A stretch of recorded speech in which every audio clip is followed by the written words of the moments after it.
Hello, everyone, and welcome to this special episode of The Dirt and the Divine on International Women's Day. And I wanted to record a special message for this particular day to connect with both men and women about what it truly means to be a woman really embodied in herself.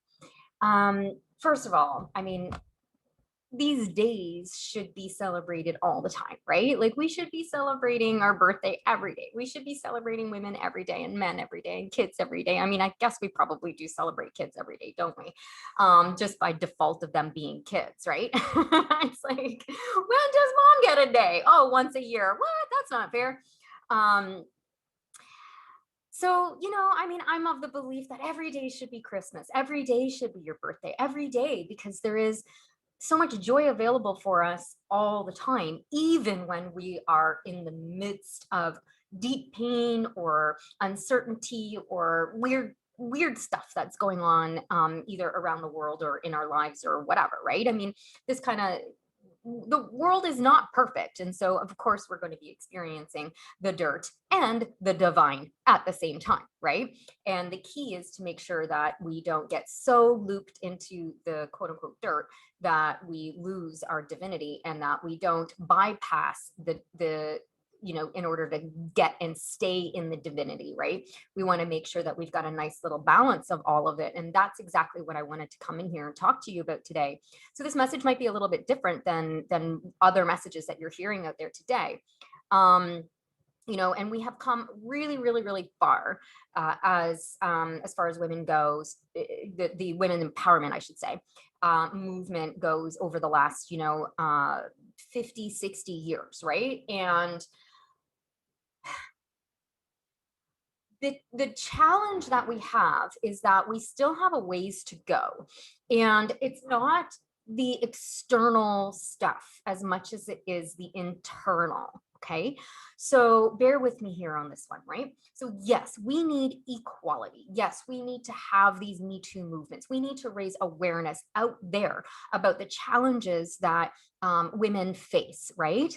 And across all spectrums of what it means to be a woman, right? This includes sexual orientation and all color, all of it is included.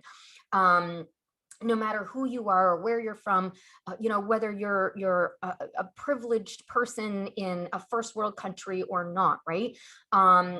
There is still a lot to be done from an external perspective in order to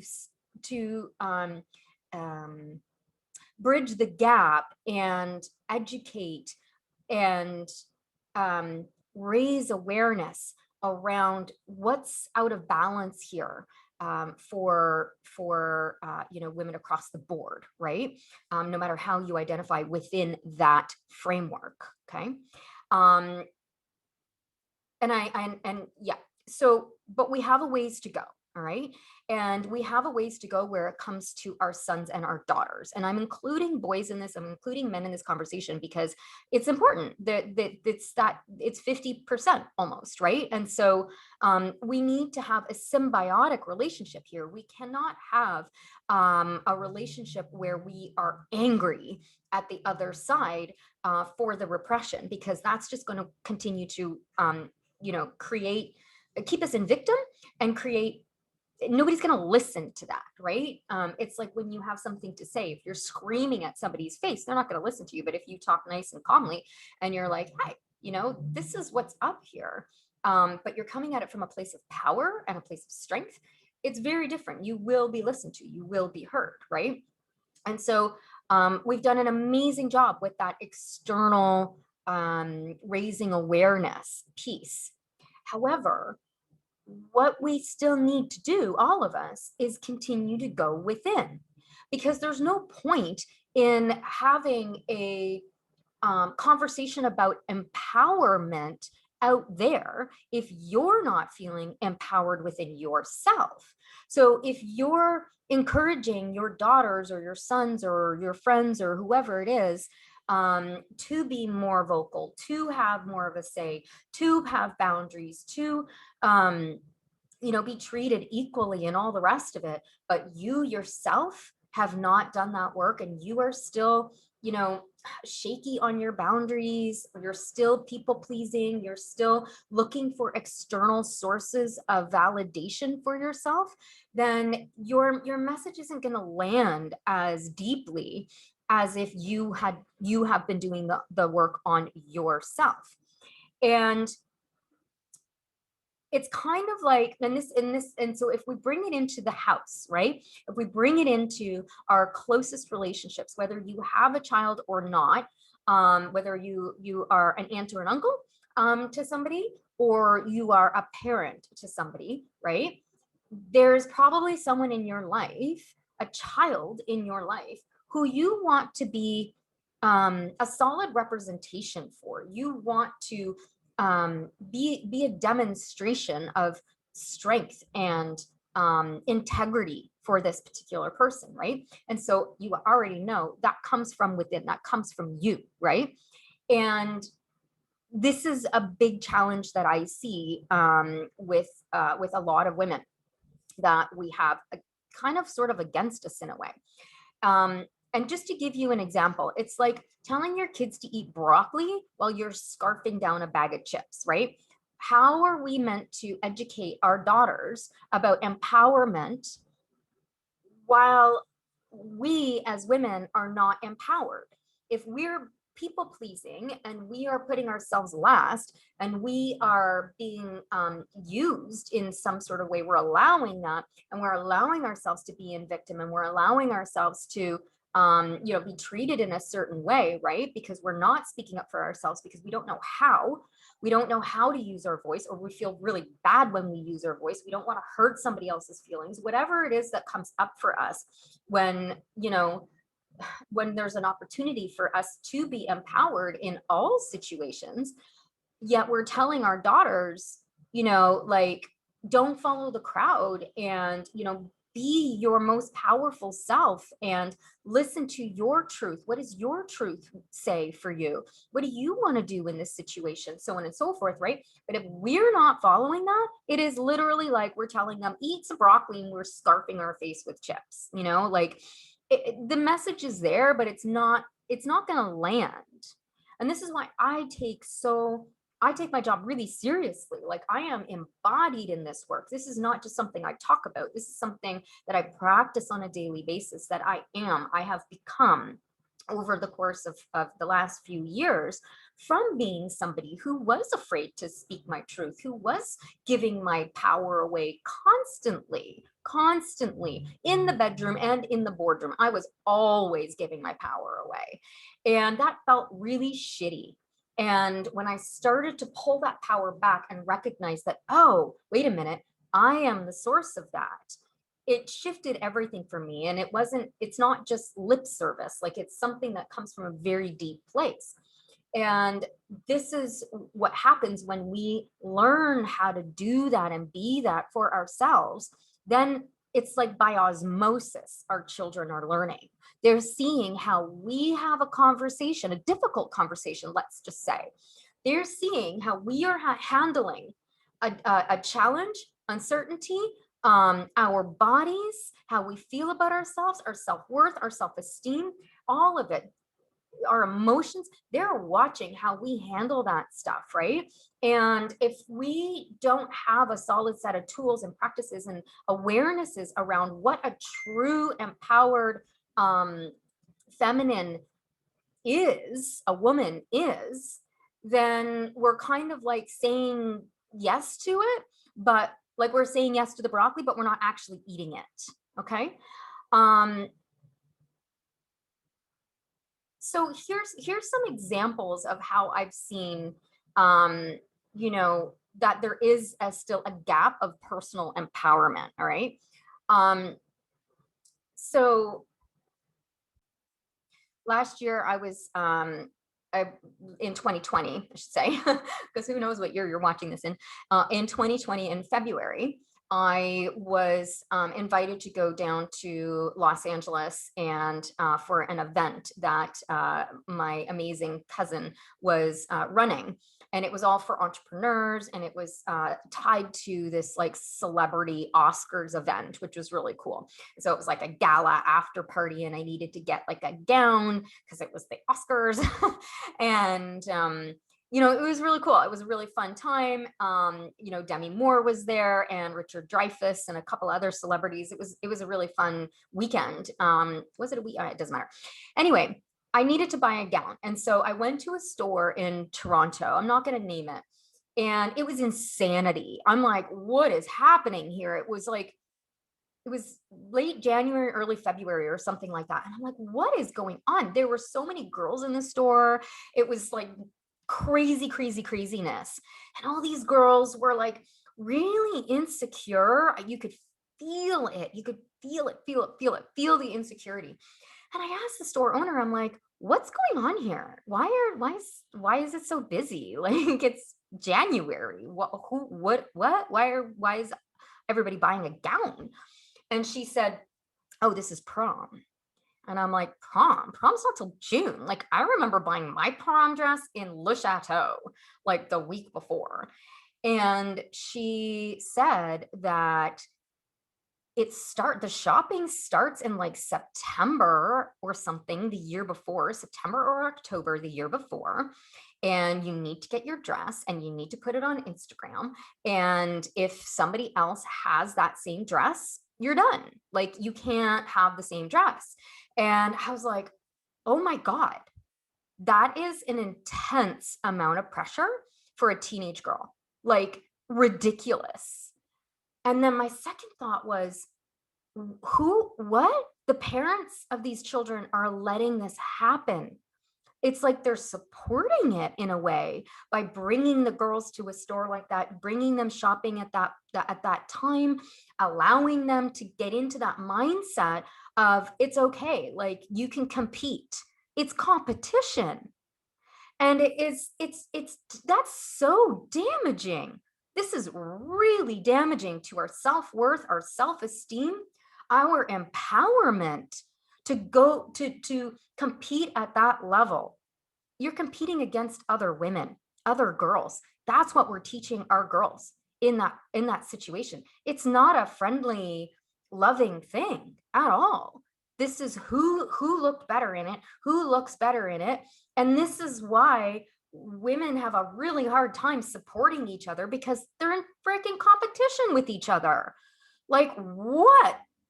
I was shocked. I don't have girls, I have boys, and they're not in high school yet. They're still little. So I was really shocked that this is what's happening. And how many conversations have I had with my clients, with their daughters, and friends with their daughters who are experiencing the highest levels of anxiety that I've ever seen.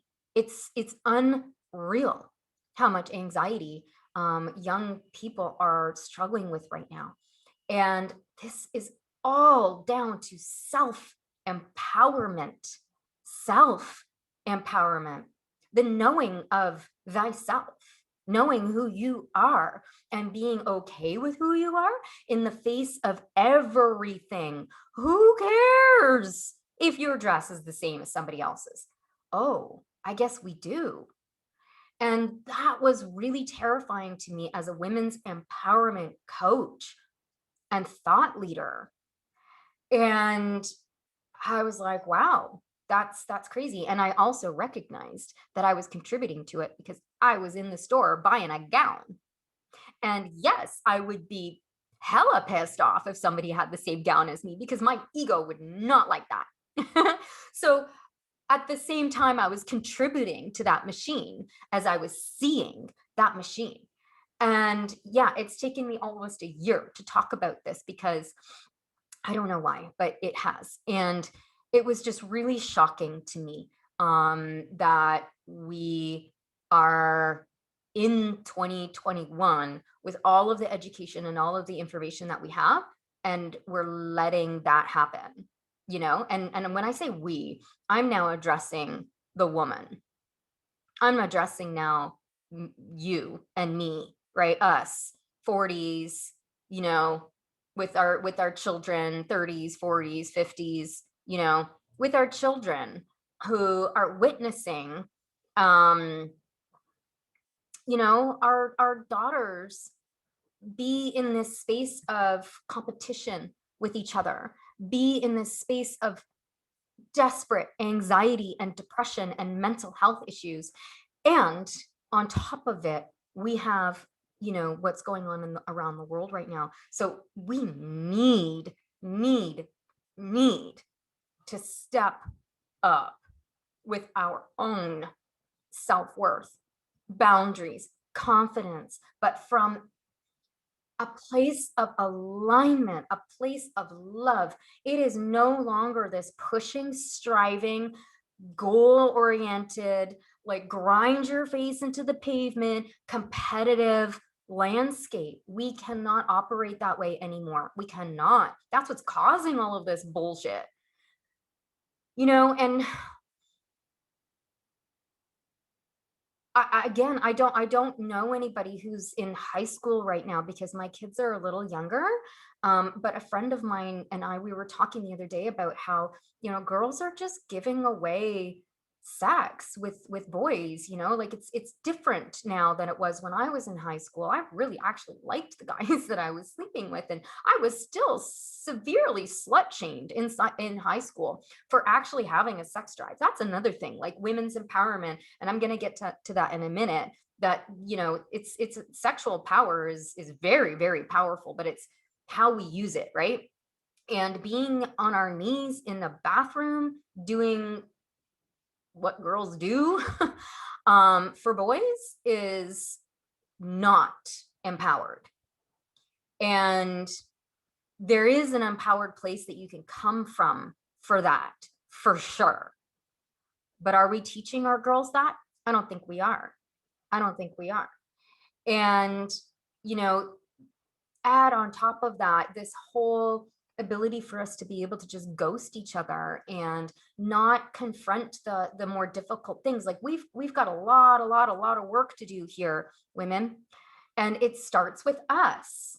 And we need to educate the men, and we need to educate our boys, and we need to educate our daughters, right?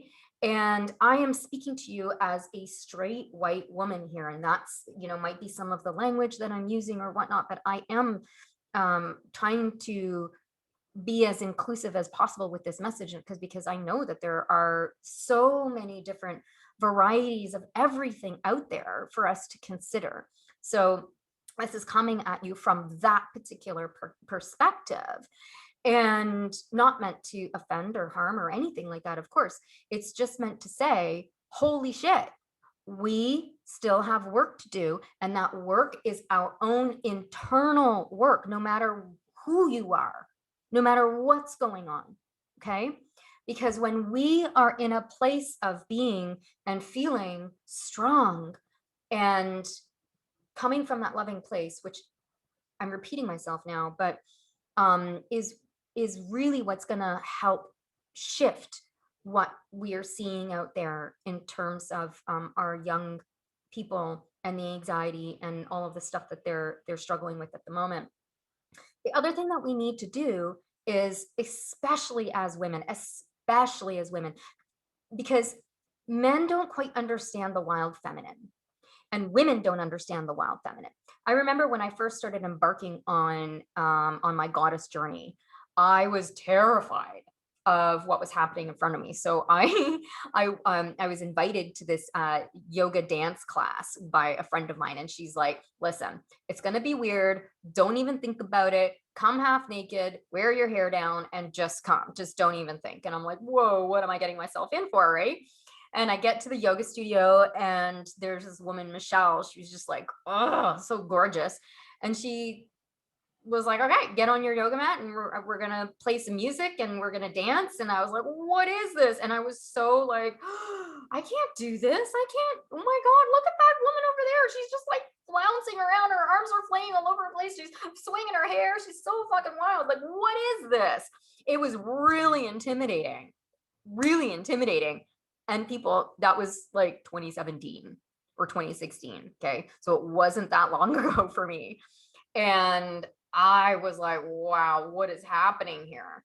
And then I kept going to those classes and kept and started to surrender into that, because it was a really safe space for me to do that.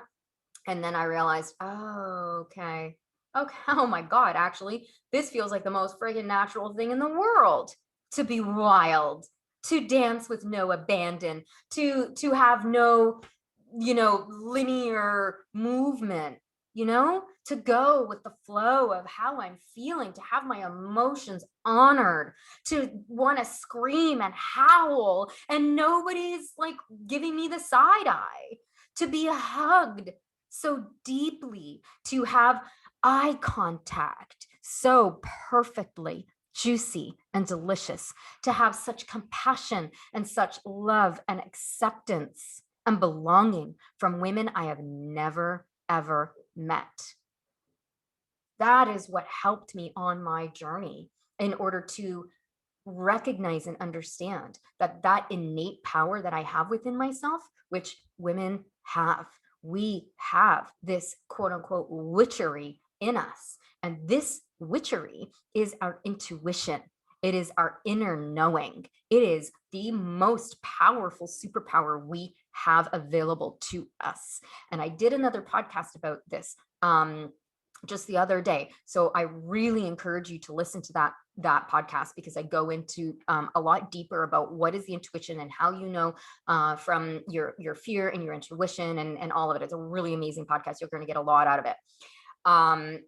So when we fear the witch, when we fear the goddess, when we fear that knowing, when we fear the wild in each other, like if I'm triggering to you, if I'm too wild for you, if I'm too sexy for you, all that is doing is just reflecting back to you that wild that you haven't owned in yourself. It's not a scary thing. It's actually the most delicious thing ever. And when we can embrace this and honor this part of us, holy smokes, man, it is so freeing and loving. It's wonderful. That joy, that bliss, that state of bliss that you're after comes from you. Stop chasing all those diets. Stop chasing all those exercise plans. Stop chasing all of that stuff outside of you. Stop chasing perfection. Stop chasing competition and striving and holding your breath. I held my breath for 42 years and now I can breathe. I exhale and I inhale very deeply because I can, because I have taken off the chains of the repression that was me holding me back. And now on this beautiful, wonderful day, I am reminding you that you can do the same.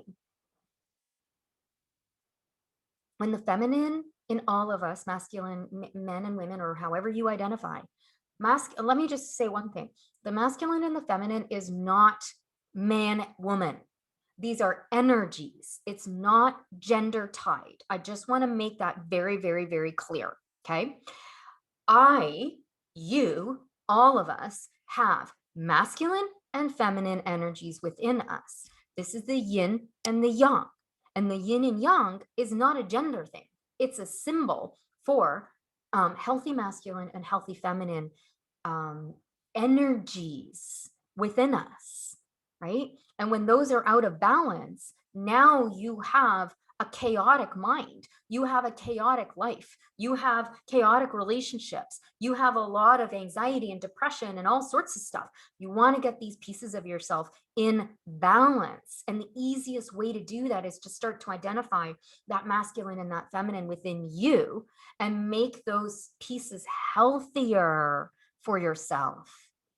Okay, so a wounded feminine is like when you're in victim and needy and codependent and it's his fault, it's her fault, man, right? We all do it. See, it's not a masculine, that's not a man woman thing.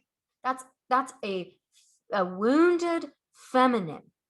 And the wounded masculine is control, is dominating, is aggressive, is avoidant, it's ghosting, it's that, right? And again, you don't have to be a man or a woman. You can be either or in order to experience those particular energies within yourself, right? So that's where the healing is. That's the healing work that I do with my clients. And that, right?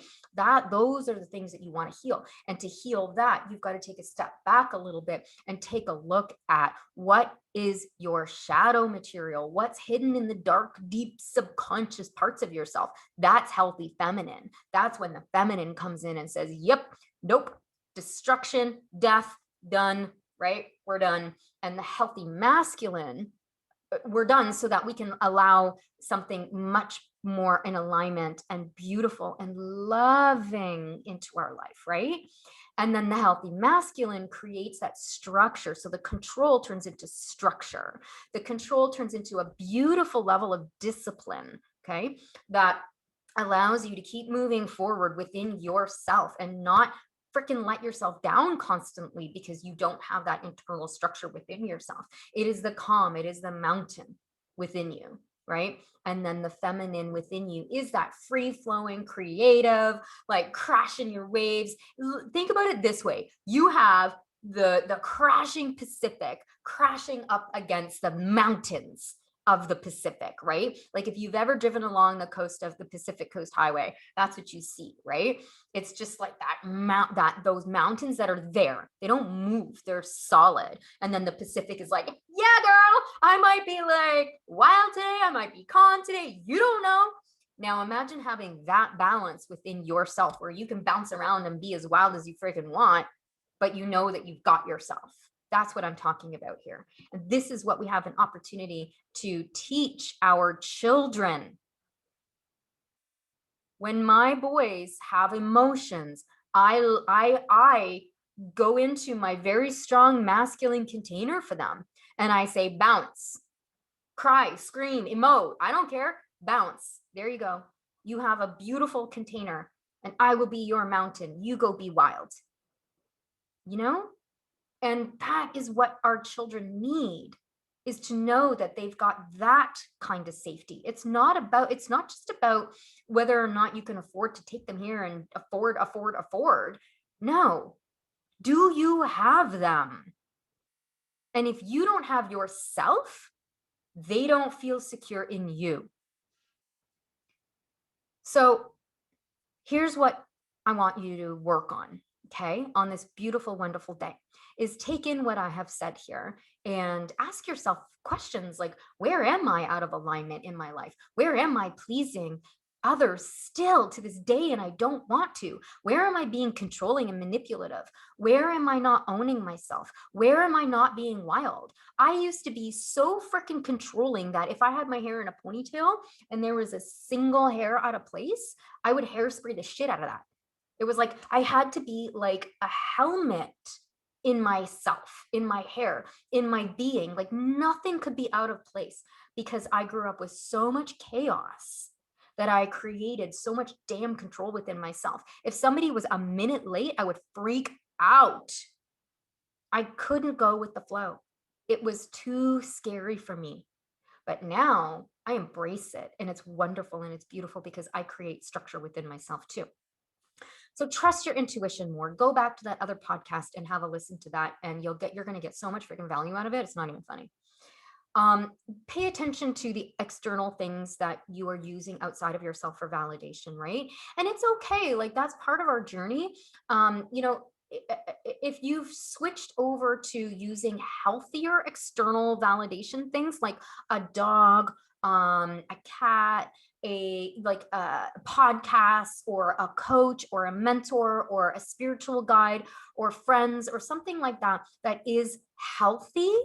Whereas before, maybe you were caught up in some unhealthy stuff, unhealthy friends, unhealthy men, women, unhealthy dynamics, whatever it is, right? Unhealthy family members, all that kind of stuff. If you've now switched your external environment to something that's more healthy, that's amazing. That's like step one, perfect. Like your external environment and your external people really are a reflection, and have such huge impact on how we are, how we be, all that kind of stuff. However, just ask yourself, how much are you leaning on that thing for your validation? If that thing were to go away tomorrow, how would you feel? Would you be untethered? Would you be like, what the hell, man? Like, just really go there, because that's where you now have an opportunity to say, okay, like, yeah, shit, I would feel really fucked up if this thing went away. Okay, now it's time for me to work on my own inner sovereignty, your own inner, even more now, right? Owning that witchy part of you. Own it, woman. Own that wild, own that sensuality, own that the knowing that we have. Own it. Stop doubting yourself. When your intuition comes up, again, go back to that other podcast, trust it. That's our superpower. Realize that sex is not power. Sex is not power. Sexual energy is. And sexual energy is it's different than sex. It can show up as sex, but it's not sex. It is an energy. It's a vibration. It's the vibration of bliss. It's the vibration of love. It's the vibration of the universe. And when we are aligned with that and we understand and we own that part of ourselves, that sensual, sexual part of ourselves, it makes a huge difference in terms of how people respect us and treat us, right? It can also make people really scared of us too. But that's okay.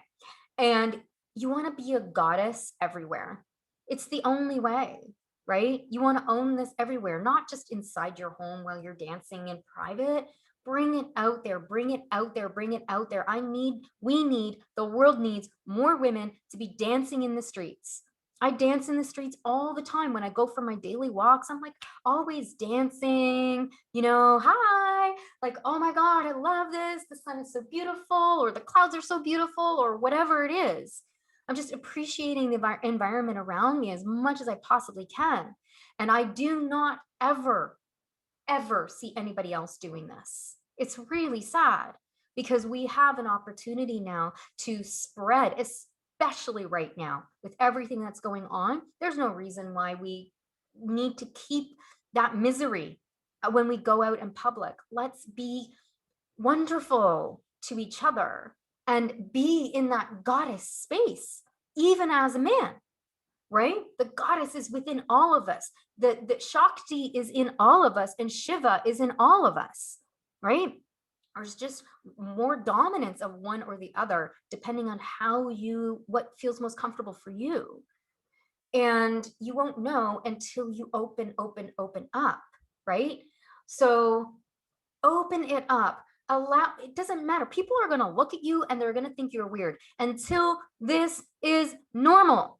We got to normalize this. And I know from a girl from the streets, the mean streets of the six of Toronto, there's not a lot of women wandering the streets there, flouncing and dancing and singing. And if they are, it's like, oh, there's the crazy lady. No, I'm not crazy. You're not crazy. We're not crazy. We have life in us, and we should be living that out loud. Yes, even right now, especially right now. So on this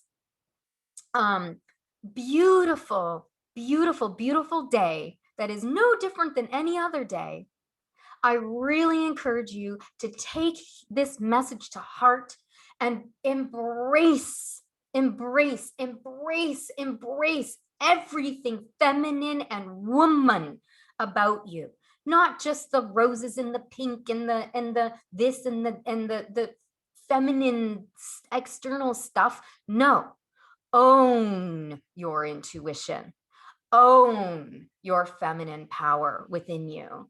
Conjure up Shakti. Allow her to play. Allow the goddesses to be around you today. Allow them to guide you. Allow your heart to guide you today and forever, but at least today. Be an example for your children. Start eating the damn broccoli. Thank you so much for sticking through this episode with me. I trust that you got a lot out of it. I really enjoyed making it for you.